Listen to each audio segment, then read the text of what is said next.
கல்வியில் சிறந்த தமிழ்நாடு அப்படிங்கிற பாரதியாருடைய வரிகளை மேற்கோள் காட்டி அதை வச்சு ஒரு விழா நடத்தியிருக்கு தமிழக அரசு.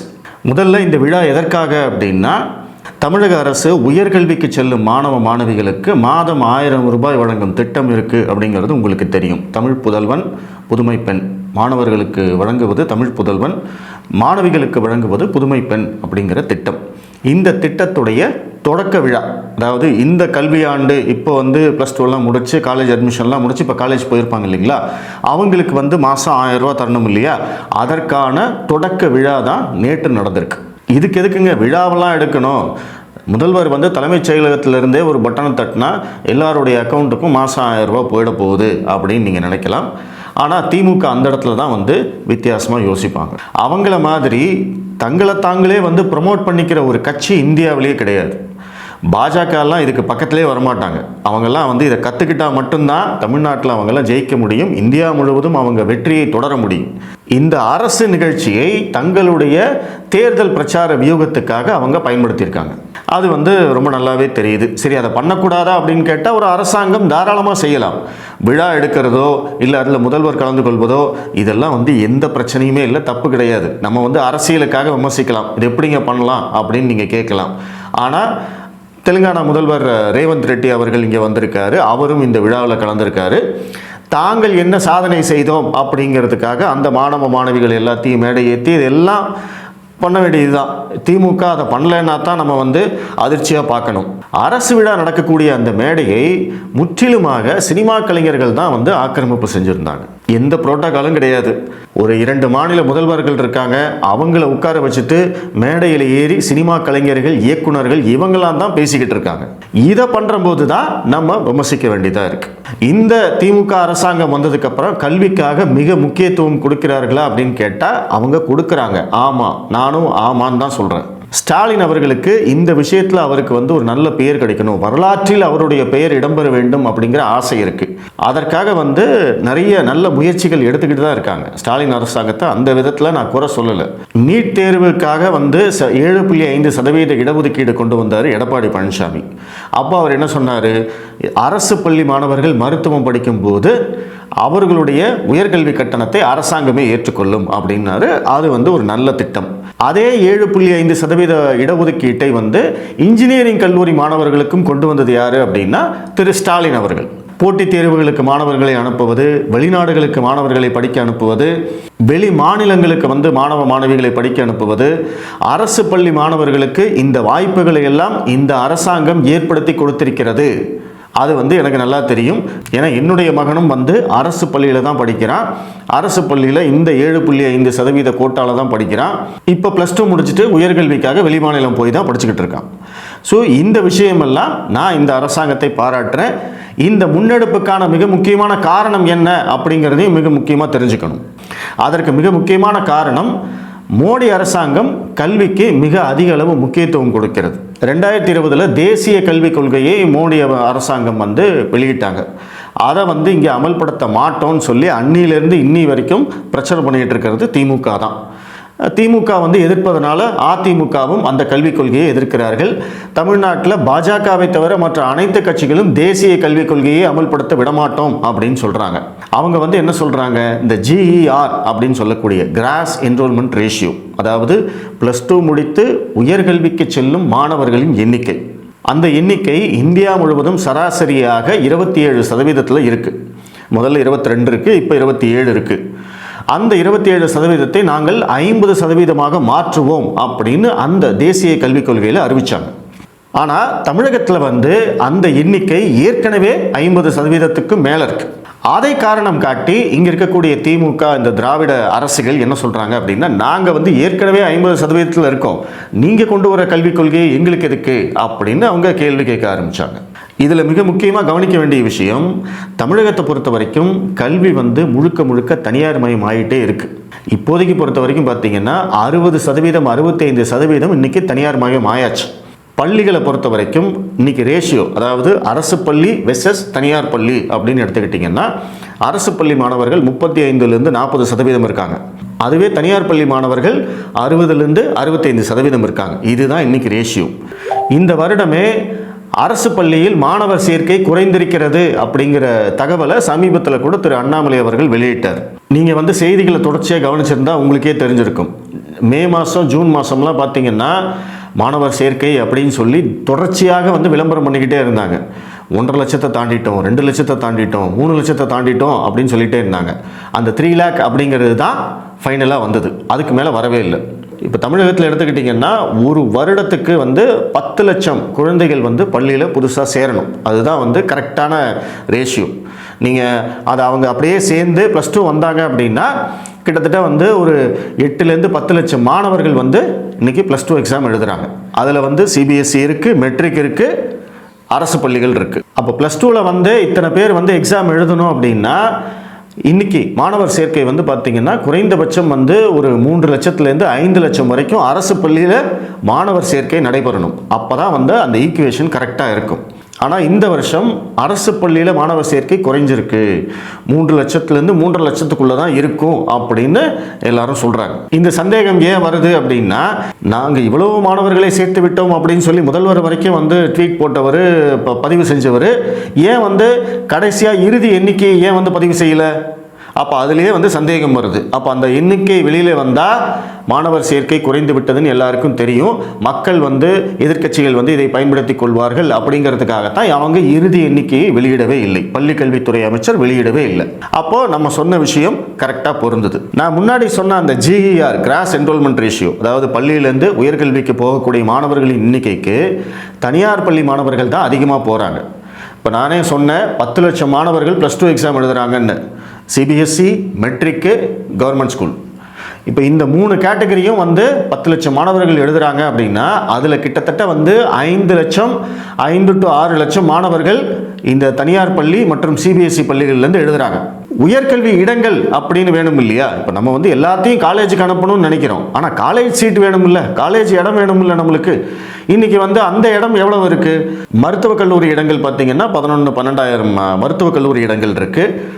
இன்ஜினியரிங் கல்லூரி இடங்கள் பார்த்திங்கன்னா கிட்டத்தட்ட 1.5 லட்சம் இன்ஜினியரிங் கல்லூரி இடங்கள் இருக்குது. அதற்கு பிறகு கலைக்கல்லூரி, அதற்கு பிறகு டிப்ளமோ, இது எல்லாமே வந்து சேர்ந்து கிட்டத்தட்ட வந்து 4 to 5 லட்சம் நம்மக்கிட்ட உயர்கல்வி இடங்கள் இருக்குது. அந்த உயர்கல்வி இடங்களை அதிகரிப்பதற்கு இந்த திமுக அரசாங்கம் எதுவுமே செய்யலை அப்படிங்கிறது மிக முக்கியமாக நோட் பண்ண வேண்டிய விஷயம். அதுக்கு நம்ம அடுத்தது வருவோம். இப்போ நம்ம அந்த உயர்கல்வி இடங்களை நம்ம ஒரு 6 லட்சம் வச்சுக்குவோமே. அப்போ அந்த 6 லட்சம் இடங்களை யார் ஃபில்அப் பண்ணுறாங்க? இன்னைக்கு நான் முன்னாடியே சொன்ன மாதிரி அரசு பள்ளி வெர்சஸ் தனியார் பள்ளின்னு கணக்கு போட்டிங்கன்னா அரசு பள்ளி மாணவர்கள் 5 லட்சம் அப்படின்னே வச்சுக்கோங்க. தனியார் பள்ளி மாணவர்கள் 5 லட்சம், 50-50 இருக்காங்கன்னே வச்சுக்கோங்க. நான் அதை விட கம்மியாக தான் அரசு பள்ளி மாணவர்கள் இருக்காங்கன்னு சொல்கிறேன். பட் இருந்தாலும் நான் இந்த ரேஷியோவையே நான் வச்சுக்கிறேன். அப்போது இருக்கிற 6 லட்சம் இடத்துல நம்ம GER வந்து 50% அப்படின்னா இந்த 10 லட்சம் மாணவர்களில் 5 லட்சம் பேர் காலேஜுக்கு போயாகணும். இதுதான் வந்து அந்த GER கணக்கு. நம்ம இதை ஏற்கனவே அச்சீவ் பண்ணிகிட்டு இருக்கோம். ஆனால் அந்த 5 லட்சம் பேர் காலேஜ் போகிறாங்களே, அதில் மேக்சிமம் தனியார் பள்ளியில் படிக்கிறவங்க தான் காலேஜ் போகிறாங்க. தனியார் பள்ளியிலேயே 5 லட்சம், அரசு பள்ளியிலேயே 5 லட்சம் மாணவர்கள்.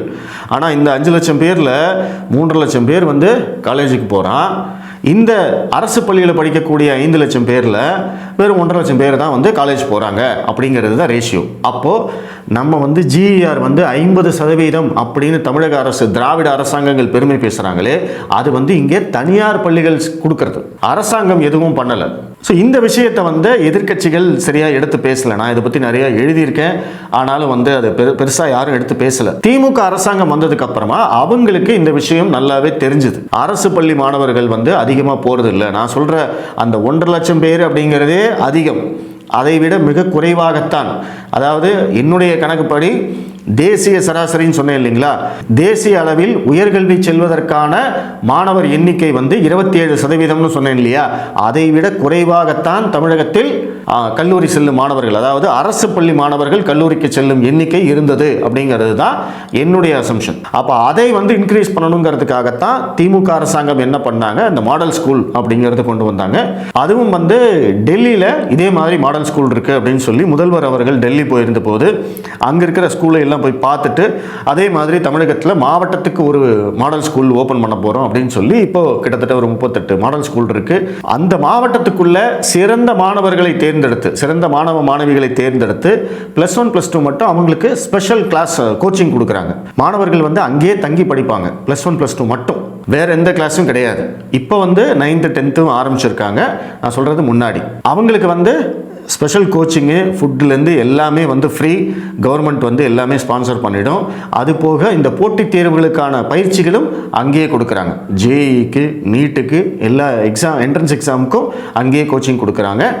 +2 முடிக்கிற போது பார்த்தீங்க அப்படின்னா இவங்களுக்கு இந்த என்ட்ரன்ஸ் எக்ஸாம் எழுதுறதுக்கான எல்லா அப்ளிகேஷன் ஃபார்ம்ஸு, எல்லா டீட்டெயில்ஸு எல்லாத்தையுமே வந்து அந்த கவர்மெண்ட்டே வந்து அதை பண்ணுறாங்க.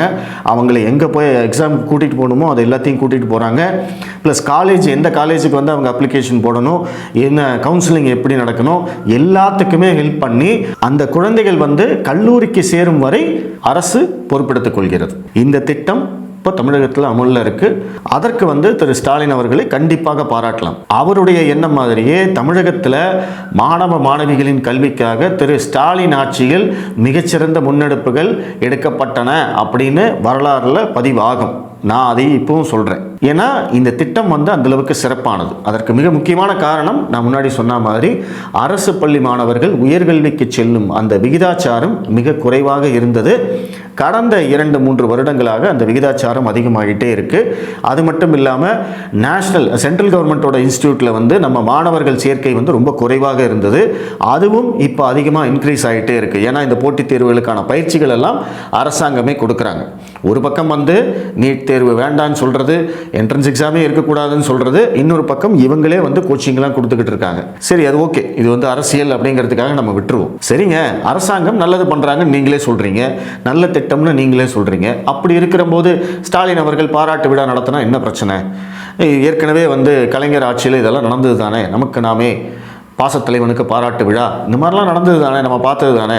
நம்ம திராவிட கட்சிகளோட அரசியல் நம்மளுக்கு தெரியாதா அப்படின்னு கேட்டிங்கன்னா அதுதான். அதனால தான் நான் முன்னாடியே சொன்னேன், இந்த பாராட்டு விழா நடத்துறதுல எந்த விதமான தப்பும் இல்லை, திமுக இதை கண்டிப்பாக செய்யும்னு சொன்னேன். ஆனால் இங்கே பிரச்சனை என்ன? பள்ளி மாணவர்கள்லாம் இருக்கிற இடத்துல அங்கே வந்து சினிமாக்காரங்களை கூட்டிகிட்டு வந்து அவங்கள பேச வச்சு, அவங்கள வந்து தேசிய கல்விக் கொள்கைக்கு எதிராக பேச வச்சு, மத்திய அரசாங்கத்துக்கு எதிராக பேச வச்சு, பிராமண எதிர்ப்பை பேச வச்சு, இந்த திராவிட சித்தாந்தத்தை பேச வச்சு, இதையெல்லாம் அவங்க பண்ணுறாங்க இல்லைங்களா? அதுதான் இங்கே பிரச்சனை. இங்கே கலந்துக்கிட்டு பேசினவங்கெல்லாம் யார்? சிவகார்த்திகேயன், இயக்குனர் மிஷ்கின், இயக்குனர் வெற்றிமாறன், இயக்குனர் மாரி செல்வராஜ், இயக்குனர் தியாகராஜன் குமாரராஜா, இயக்குனர் தமிழரசன் பச்சமுத்து, எல்லாரும் சினிமாக்காரங்க.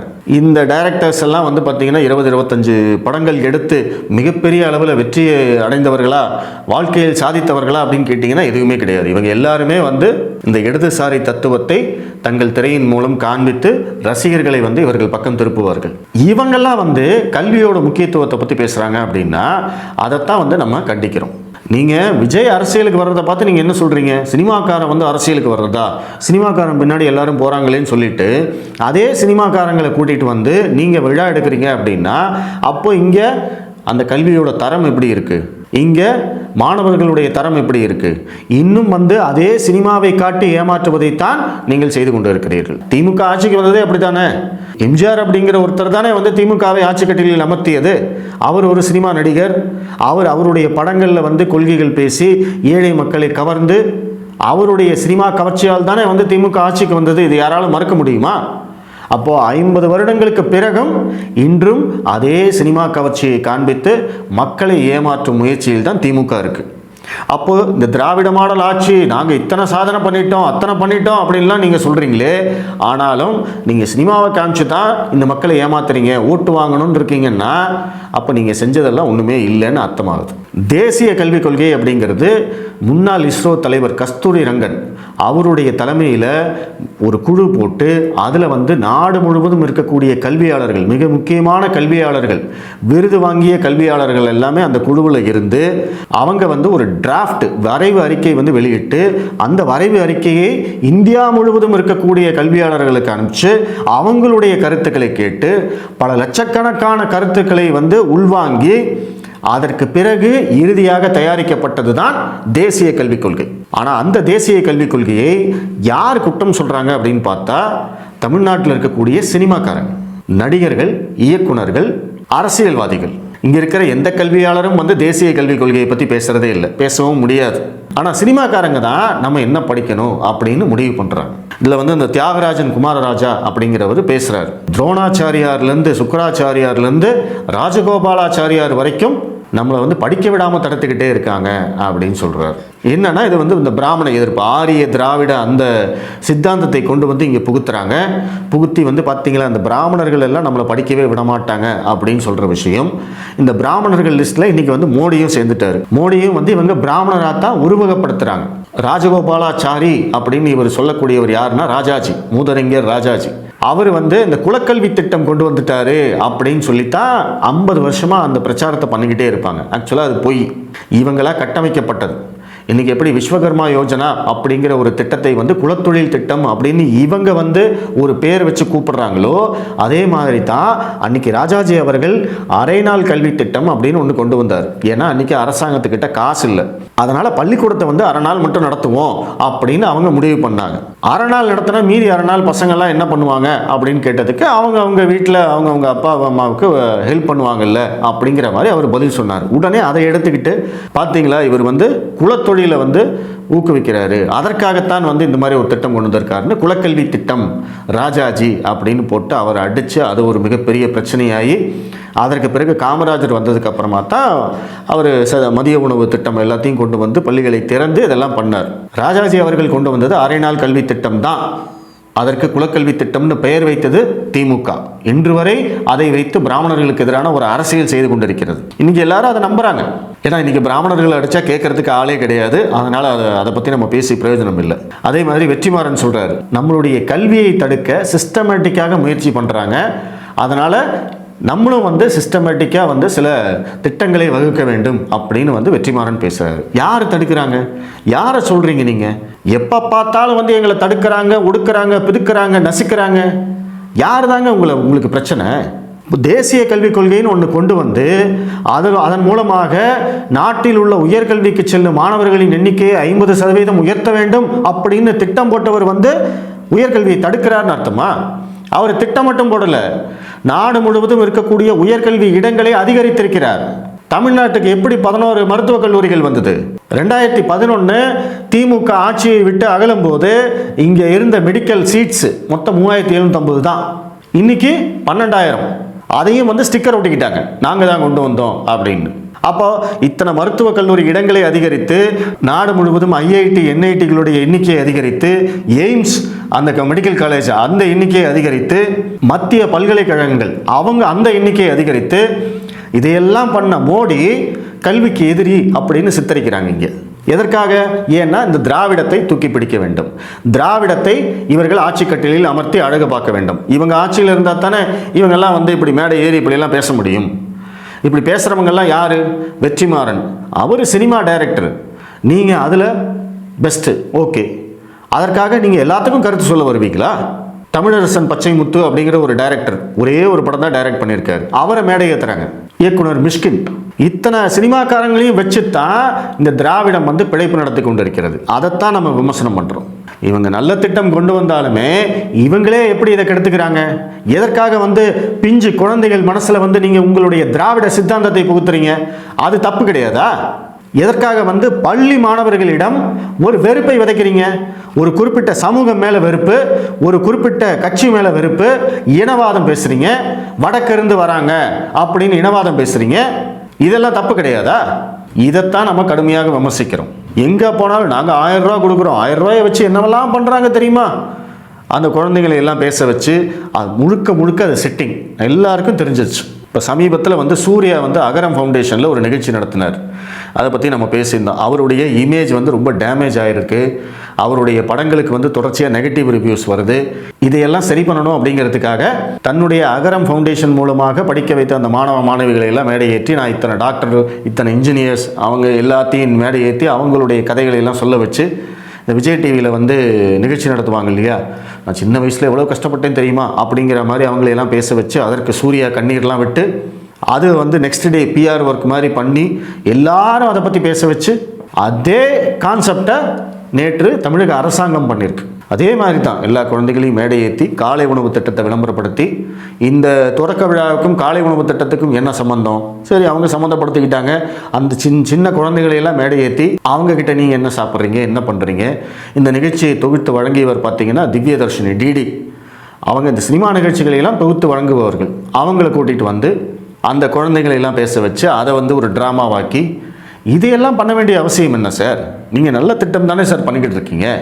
ஆனால் அதில் கூட வந்து உங்களுடைய சித்தாந்தத்தை புகுத்தி அதன் மூலமாக அந்த குழந்தைகளையெல்லாம் காமிச்சு தான் வந்து நீங்கள் ஓட்டு வாங்கணும், இந்த சினிமாக்காரங்களையெல்லாம் காமிச்சு தான் நீங்கள் ஓட்டு வாங்கணும் அப்படின்னா அப்போ உங்கள் திட்டத்துக்கு மேலே உங்களுக்கே நம்பிக்கை இல்லைன்னு அர்த்தம்.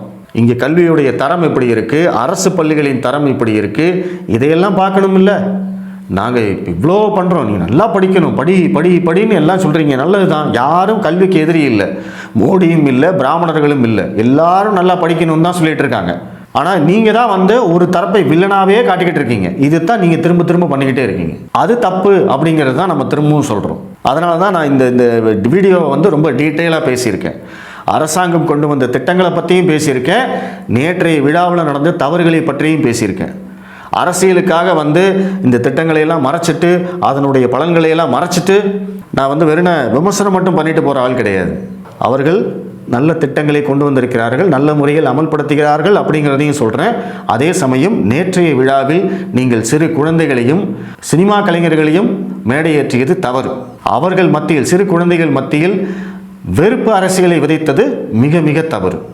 அதை தயவு செய்து இனிமேல் பண்ணாதீங்க. நன்றி.